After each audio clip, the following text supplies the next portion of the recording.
ఈరోజు తాను రాజ్యాంగం మీద ప్రమాణం చేసి చట్ట నిబద్ధత రాజ్యాంగ నిబద్ధత కలిగినటువంటి ఒక ముఖ్యమంత్రి కుర్చీలో కూర్చున్నాను అనే కనీస ఇంగితాన్ని విజ్ఞతను మర్చిపోయి తాను ముఖ్యమంత్రి కాదు,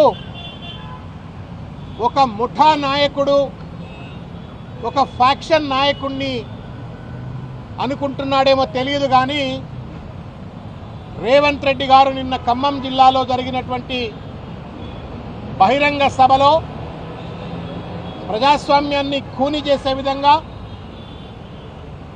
భారత రాజ్యాంగాన్ని హననం చేసే విధంగా, ప్రజాస్వామిక చట్టాలను, లా అండ్ ఆర్డర్ను పూర్తిగా కూడా తుంగలో దొక్కే విధంగా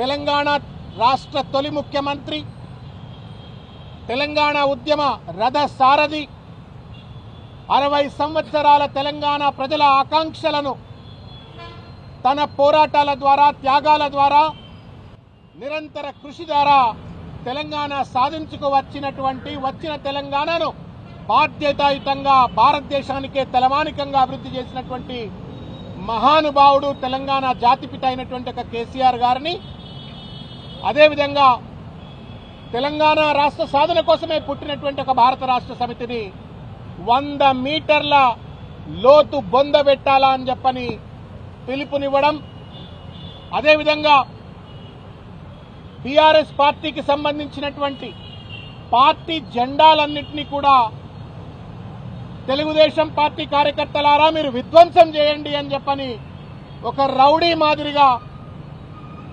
పిలుపునిచ్చి అటు బీఆర్ఎస్ తెలుగుదేశం పార్టీ కార్యకర్తల మధ్యన, ఇరు పార్టీల అభిమానుల మధ్యన వైషమ్యాలు రెచ్చగొట్టే విధంగా, హింసాయుత వాతావరణాన్ని ప్రేరేపించే విధంగా, మొత్తానికి ఒక కలుషితమైన తెలంగాణ సమాజాన్ని తయారు చేయడం కోసం అని చెప్పని కంచే చేరు వేసినట్లుగా రేవంత్ రెడ్డి గారు మాట్లాడటం శోచనీయం, అత్యంత దుర్మార్గం. ఒక ముఖ్యమంత్రి ముఠా నాయకుడు లెక్క మాట్లాడటం బహుశా భారతదేశంలో ఏ ముఖ్యమంత్రి కూడా బహుశా మాట్లాడి ఉండకపోవచ్చు. కానీ దురదృష్టవశాత్తు రాహుల్ గాంధీ పుణ్యమా అని చెప్పని తెలంగాణ పాలిటి శాపంగా మారిన రేవంత్ రెడ్డి వాళ్ళ తన నోటు పైన అడ్డి అదుపు లేకుండా, కనీసం చట్టాల పట్ల గౌరవం లేకుండా తెలంగాణ తెచ్చిన తెలంగాణ జాతిపిత ముఖ్యమంత్రిని 100 మీటర్ల లోతు బాటు పెట్టాలట, తెలంగాణ కోసం పాటుపడ్డ బీఆర్ఎస్ పార్టీ దిమ్మెలను కూల్చాలట, తెలంగాణకు ద్రోహం చేసినటువంటి, తెలంగాణకు గండిగొట్టినటువంటి 1200 మంది బిడ్డలు తెలంగాణ ఉద్యమకారులు అమరులు కావడానికి కారకులైనటువంటి ఒక తెలుగుదేశం పార్టీ ఇక్కడ బతకాలా, బట్టగట్టాలా, వాళ్ళ పార్టీ ఉండాలా, వాళ్ళ పార్టీ దిమ్మలుండాలా, బీఆర్ఎస్ పార్టీ ఉండొద్దు, 100 మీటర్ల బొంద పెట్టాలా, దాని నాయకుడైన కేసీఆర్ గారు బట్టగట్టొద్దు, 100 మీటర్ల లోతులో బొంద పెట్టాలా. ఇది మనుషులు మాట్లాడే భాషేనా? రాక్షసులు మాట్లాడే భాష? రాజ్యాంగం మీద గౌరవం ఉన్న కనీస నాగరికత తెలిసిన వ్యక్తి మాట్లాడే మాట అని చెప్పని వాళ్ళ తెలంగాణ సమాజాన్ని మేము ప్రశ్నిస్తా ఉన్నాం. ఈ విషయం పైన పోలీసు వారు నిష్పక్షపాతంగా, తప్పు ఎవరిదైనా తప్పే, the rule has to be applied equally to for everybody. అది ముఖ్యమంత్రి అయినా లేకపోతే సెక్రటేరియట్లో చెప్రాస్ అయినా తప్పనిసరిగా చట్టం సమానంగా అప్లై కావాలా. ఇవాళ డీజీపీ గారికి మేము రిప్రజెంటేషన్ ఇచ్చినాం. పెద్దలు గౌరవనీయులు ముఠా గోపాల్ గారు, ముషీరాబాద్ శాసనసభ్యులైన ముఠా గోపాల్ గారి యొక్క నాయకత్వంలో డీజీపీ గారికి మేము వినతి పత్రం ఇచ్చాం.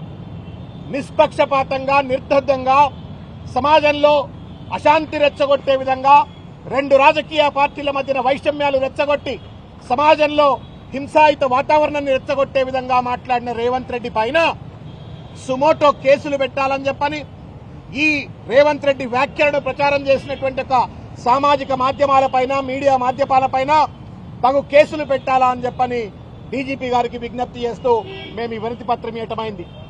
మేము అడుగుతా ఉన్నాం, తెలంగాణ సమాజాన్ని కూడా దయచేసి లోతుగా ఆలోచించాలని చెప్పని నేను కోరుతా ఉన్నాను. తెలంగాణ కోసం ప్రాణత్యాగానికి సిద్ధపడ్డ కేసీఆర్ 100 మీటర్ల లోతులో బొందబెట్టబడాలా? తెలంగాణ రాష్ట్రం కోసమే పుట్టి అష్టకష్టాలు పడి తెలంగాణ సాధించుకు వచ్చిన పార్టీ 100 మీటర్ల లోతులో బొందలో ఉండాలా? తెలుగుదేశం పార్టీ బతకాలని కాంగ్రెస్ పార్టీ ముఖ్యమంత్రి ఎట్లంటుండో ఒక్కసారి దయచేసి అర్థం చేసుకోవాలా. ఈ రాజకీయ వ్యభిచారం ఏందని చెప్పని కూడా ఇవాళ రేవంత్ రెడ్డిని గల్లాబట్టి నిలదీయాల్సిన అవసరం ఉందని చెప్పని నేను తెలంగాణ సమాజానికి నేను విజ్ఞప్తి చేస్తా ఉన్నాను. మొన్నటికి మొన్న జిహెచ్ఎంసీ డీలిమిటేషన్ జరిగినటువంటి ఒక సందర్భంలో సికింద్రాబాద్ యొక్క అస్తిత్వాన్ని భగ్నపరుస్తూ సికింద్రాబాద్ ను మల్కాజిగిరిలో మెర్జ్ చేసి సికింద్రాబాద్ చరిత్రను కాలరాయాలని చెప్పని కుట్రపూరితంగా రేవంత్ రెడ్డి గారి ప్రభుత్వం అనుసరిస్తున్న తీరులో నిరసనగా సికింద్రాబాద్ సంబంధించినటువంటి ప్రజలు, కార్మిక సంఘాలు, ప్రజా సంఘాలు, వ్యాపార సంఘాలు, పెద్దలు గౌరవనీయులు తలసాని శ్రీనివాస్ యాదవ్ గారి యొక్క నేతృత్వంలో ఒక సమావేశం పెడితే ఆ సమావేశంలో ప్రజల యొక్క భావోద్వేగాలకు అనుగుణంగా వారు ఒక మాట అన్నారు. సికింద్రాబాద్ ను ఒకవేళ ముక్కలు చేయాలని ప్రయత్నం చేస్తే, అస్తిత్వాన్ని రూపుమాపాలని ప్రయత్నం చేస్తే బిడ్డ రేవంత్ రెడ్డి నువ్వు కూడా ముక్కలైపోతావని చెప్పని ఆయన ఒక మాట అన్నాడు. అంత మాత్రం చేత తెలంగాణ పోలీసులు తగుదునమ్మా అని చెప్పని పోటీపడి తలసాని శ్రీనివాస్ యాదవ్ గారి పైన కేసు పెట్టిండ్రు. నేను అడుగుతా ఉన్నా, మీరు కేసు పెట్టాల్సిన ఔచిత్యం ఉంటే పెట్టండి కాక. We will fight in the court of law, we will fight in democratic manner. But ఏ చట్టం అయితే తలసాని శ్రీనివాస్ యాదవ్ గారికి వర్తిస్తుందో ఆ చట్టం రేవంత్ రెడ్డి గారికి ఎందుకు వర్తించదండి? ఒకసారి కాదు, 2 సార్లు కాదు, 3 సార్లు కాదు, నోరిప్పితే పరిపాలన చేయవయ్యా అని చెప్పని ముఖ్యమంత్రి కుర్చీలో కూర్చోబెడితే నోరిప్పితే కేసీఆర్ గారి పైన దూషణ, నోరిప్పితే బీఆర్ఎస్ పార్టీ పైన దూషణ. ఇవాళ పరాకాష్ఠగా బీఆర్ఎస్ పార్టీ జెండా దిమ్మల్నే తెలుగుదేశం పార్టీ వాళ్లను కూల్చమని చెప్పడం ఎంతవరకు న్యాయం? ఇది క్రిమినల్ కేసును అట్రాక్ట్ చేస్తుందా చేయదా? డీజీపీ శివధర్ గారు కానీ, పోలీస్ కమిషనర్ గారు కానీ, లేకపోతే తెలంగాణ పోలీసులు కానీ దయచేసి కాన్స్టిట్యూషనల్ కాన్షియన్స్ తో ఆలోచించండి అని చెప్పి నేను కోరుతా ఉన్నాను. కాన్స్టిట్యూషనల్ కాన్షియన్స్ తో ఏ చట్టం అయితే అమలు చేస్తూ మీ ధర్మాన్ని పాటించి తలసాని శ్రీనివాస్ యాదవ్ గారికి కేసు పెడతారో కేవలం ముక్కలు అవుతారు అన్నందుకు మరి బొందబెట్టండి అంటే కేసు పెట్టరా? పార్టీ దిమ్మలు కూల్చండి అంటే కేసులు పెట్టరా? ఇదేం రాజ్యం ఇది? అంబేద్కర్ రాజ్యాంగం అమల్లో ఉంటుందా లేకపోతే అనుముల రాజ్యాంగం అమల్లో ఉంటుందా? దయచేసి పోలీసులు కూడా ఆలోచించాలా, తెలంగాణ సమాజం కూడా ఆలోచించాలని చెప్పి నేను కోరుతా ఉన్నాను. ఇకపోతే ఒక ముఖ్యమైన విషయం మిత్రులారా, ఇవాళ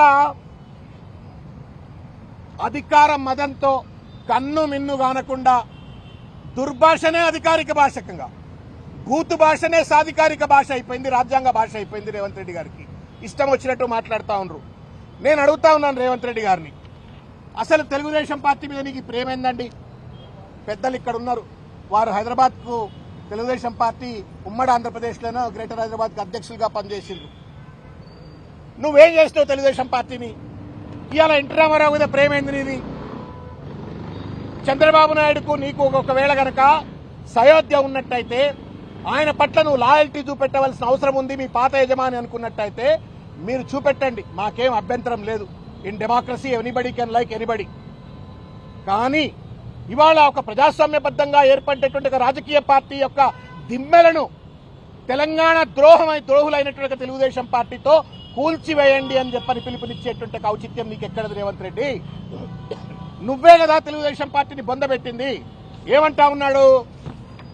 తెలంగాణ రాష్ట్రంలో తెలుగుదేశం ఉండొద్దని కక్షగట్టి ఆ పార్టీ నాయకత్వాన్ని దెబ్బతీసిన చంద్రశేఖరరావును, బీఆర్ఎస్ ను సమూలంగా 100 మీటర్ల గోతి తీసి పాతి పెట్టినప్పుడే బీఆర్ఎస్ వాళ్లు అప్పుడే తారక రామారావు గారికి నిజమైన నివాళి అంటున్నారు. రేవంత్ రెడ్డి, నువ్వు పిల్లి కళ్ళు మూసుకొని పాలు దాగి ఎవరికి అర్థం కాదనుకోవచ్చు, కానీ ప్రజలకు విఘ్నత ఉంది, చైతన్యం ఉంది.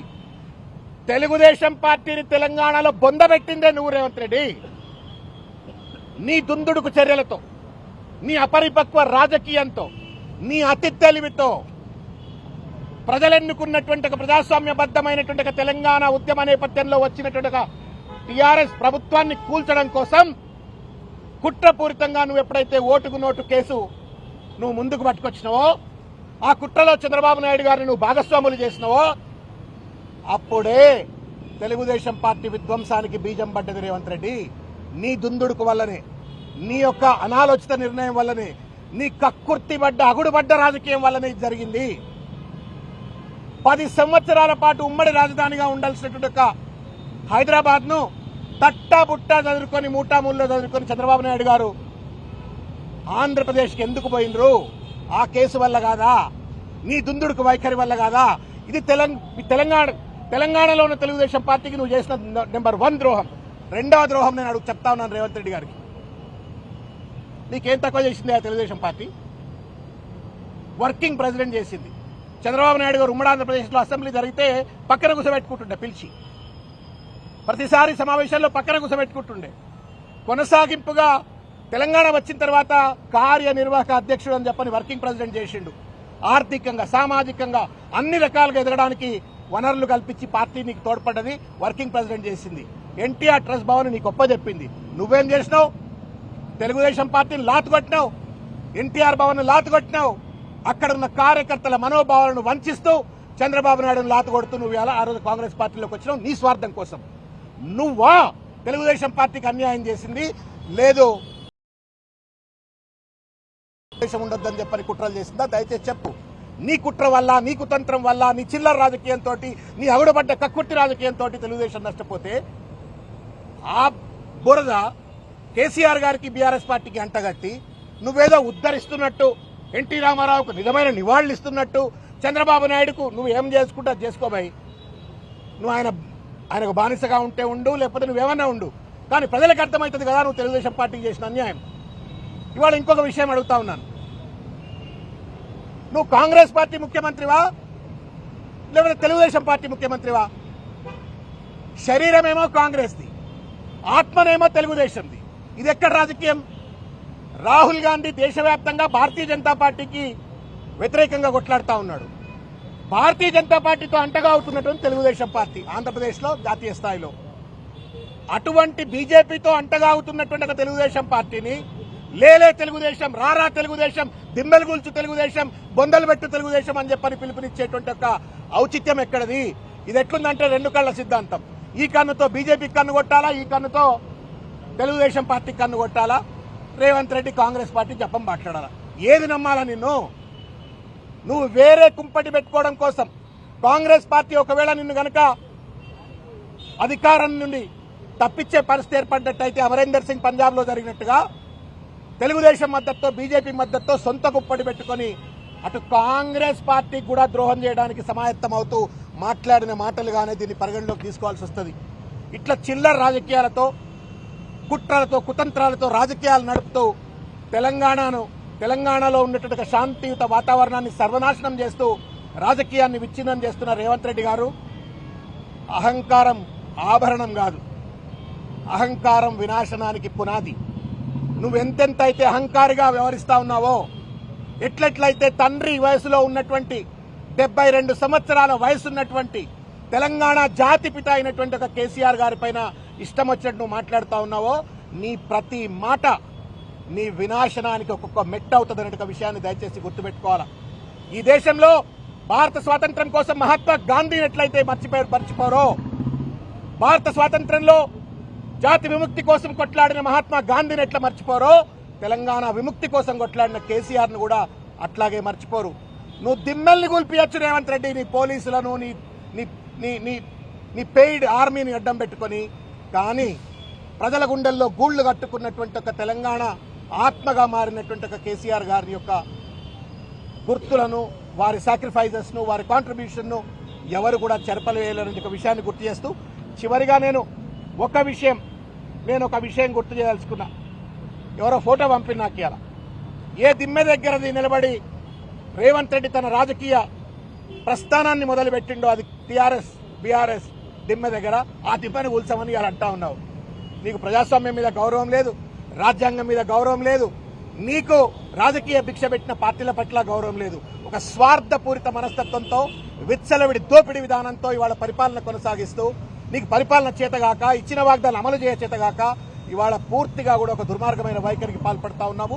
ఎట్టి పరిస్థితిలో మేము పోలీసు వారికి విజ్ఞప్తి చేస్తా ఉన్నాం, దయచేసి ఏ సూత్రంతో, ఏ న్యాయంతో తలసాని శ్రీనివాస్ యాదవ్ గారి పైన కేసు పెట్టినరో అదే సూత్రంతో, అదే న్యాయంతో రేవంత్ రెడ్డి గారి పైన కూడా కేసు పెట్టాలని చెప్పని కోరుతా ఉన్నాం. చాలా సందర్భాల్లో మాట్లాడు, లాగుల తొండలేయాలంటాడు, ఉరి తీయాలా అంటాడు, రాళ్లతో కొట్టాలా అంటాడు, దిమ్మెలు కూల్చండి అంటాడు, 100 మీటర్ల లోతుల పాతి పెట్టండి అంటారు. అడ్డు అది ఉండదా సార్?